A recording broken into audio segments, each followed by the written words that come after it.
Jim Iyke talks about his new series, Sin. What is going on in my life?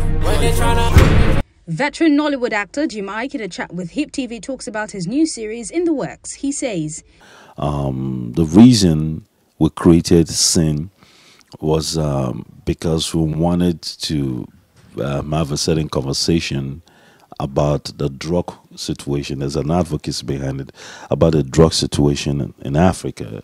I'm not talking about the world. I mean in Africa. It's swept under the rug. Usually we feel that it's not a strong case to be made generally with the right authorities, or it's not a personal problem. But the propensity grows every day. The propensity for drug use, the propensity for its abuse, for substance abuse. We all know, either directly or indirectly, a relative, a friend, or somebody we're closely connected with that has a drug problem. So what is the genesis of it? How does this trade thrive? How can we have a conversation about the widely held conspiracy theory that drug money, drug trade, in essence, fuels the economy of the world? How does it impact us directly? Even if we believe, if we're oblivious to the fact that it does not concern us, how can we navigate these waters given a situation that we're involved with it directly? So it's a wide array and wide range of conversation to be held, and I think Sin leans, if for nothing, a certain perspective about it. He further went on to talk about what he looks out for when choosing his cast for a project. The casting process is driven basically by instincts. There's a certain comprehensiveness about it.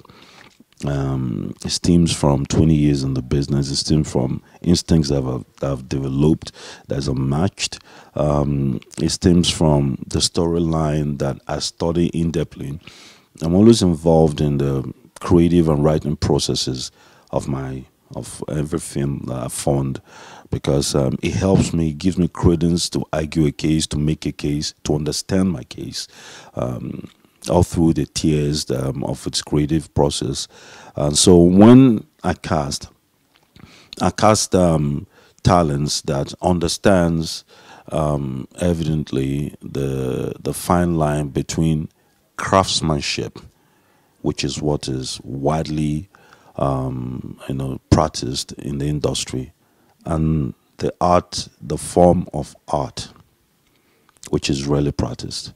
So there's a difference. Craftsmanship, everybody stays with a certain confines, stays with the theoretical and the knowledge that's been gained, or the assurance of their gift and their talents.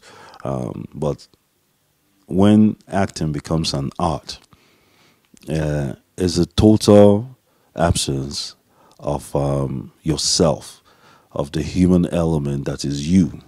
When you portray a role, when you convey a message through your role. And so to convince an audience, one must go beyond the craftsmanship to the art.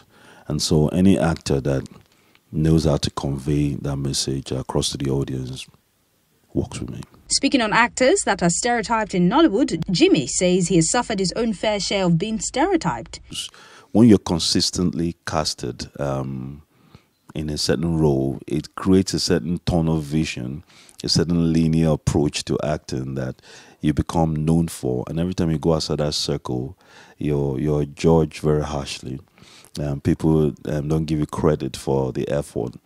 But when you get involved and when you start your career with a wide array of characters, it gives you a certain leverage as well of the many accolades that I've won that sits on my mantle right now are roles that were totally opposite of the typical that I've mostly casted for, because those were the ones that were totally outside my human element, my nature, that I had to bring my acting chops and really prepare for. So yes, stereotype casting can be far more a disservice than a service on the long run, because I've always deemed this profession more like a marathon rather than a sprint. And nothing, trust me, nothing molds what prepares you for a sprint more than typecasting. Finally, he made a bold claim about the actors in his generation, stating that back then it was generic and they had to work very hard. Our generation came through the fire, the storm, the blood, the sweat, and the tears. Anybody can be an overnight success by social media these days, and if you have any decent acting skills, you can be a superstar in no time.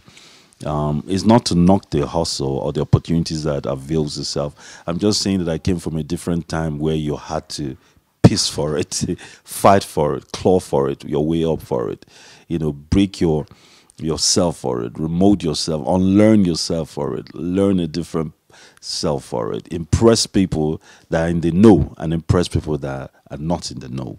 You understand? So we had to deal with all kinds of pressure that is totally not prevalent in these days. I'm all for the new cadre of people that are here now. I just state it in black and white as it is. Some of them are really breaking their backs to understand how to do this business properly, how to get their acting chops, understand that it's about what you put in. Your input totally dictates your output. It's not a watered down process, a shortcut where at the end of the day you begin to question the process. The process is important. The sweat, tears, blood, it's important because that's what forges character. And a lot of people don't have character these days, because of the modus operandi and the structure of how it's built. So, yeah, people from the old are not necessarily better gifted than the new.